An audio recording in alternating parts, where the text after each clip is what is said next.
O abandono intelectual pode ser considerado uma forma de violência infantil. Eu conversei com um desembargador sobre as consequências da negligência dos pais na educação dos filhos. A evasão escolar é uma preocupação mundial. No Brasil, a Constituição Federal e o Estatuto da Criança e do Adolescente determinam que é responsabilidade dos pais zelar pela educação dos filhos até que eles completem a maioridade. É para falar sobre esse assunto que eu converso com o desembargador Gelber Carneiro Jaques. Bom, desembargador, é interessante até a gente começar destacando e definindo o que é exatamente o abandono intelectual.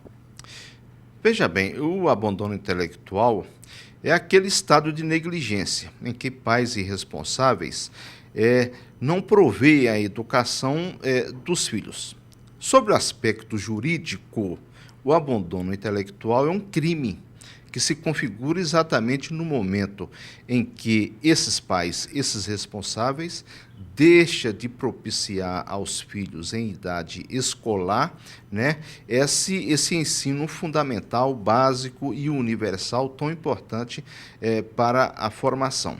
Agora, idade escolar também é um ponto polêmico, ela não está totalmente delimitada como talvez algumas pessoas imaginam que esteja, né? Juridicamente ela não está? No âmbito do processo e do direito penal, não. Existe uma chamada norma penal em branco, porquanto o Código Penal não fala qual é a idade escolar para o ensino fundamental.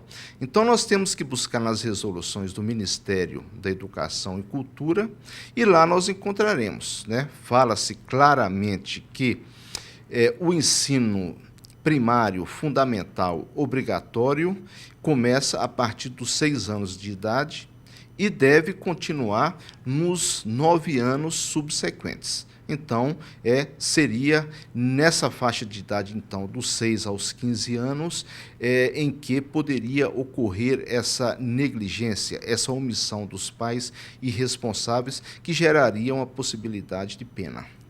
É nesse ponto que a gente ia chegar para saber quais são as penas que podem ser aplicadas a esses pais que não cuidam desse provimento intelectual dos filhos. Veja bem, nós temos aí penalidades, né, sanções, tanto no âmbito penal como no âmbito civil. No âmbito penal, o artigo 246 do Código Penal estabelece pena de 15 dias a 1 mês ou multa, né, ficando a critério do julgador, que será aplicado numa ação penal que tramita no Juizado Especial Criminal, porquanto trata-se de infração de menor potencial ofensivo.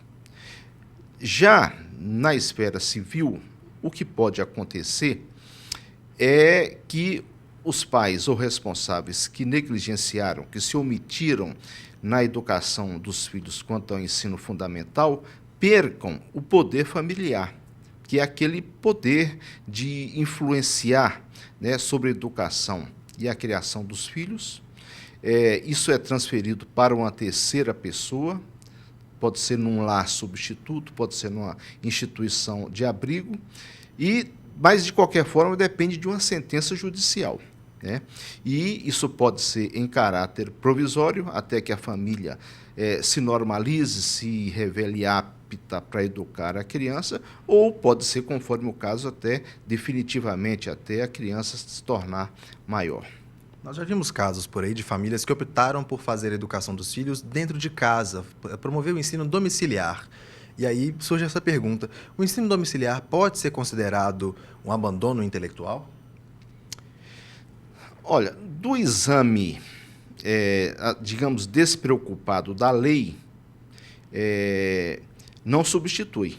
A lei é clara no sentido de que a criança em idade de ensino fundamental deve frequentar estabelecimento escolar regular, público ou privado, e a maior razão que se alega para isso é que ele teria professores bem formados, teria a garantia de uma titulação através de diplomas, e também isso ensejaria aos menores uma convivência social, coletiva com outros colegas, com o corpo docente, e isso seria bastante educativo, bastante didático para a criança. é bastante polêmico, né? A educação domiciliar pode trazer isso tudo, a escola não é o único canal de convivência social, até pelo contrário. As populações mais carentes, às vezes, têm na escola um lugar sem garantias de bom aprendizado e sem garantias de melhor convivência social.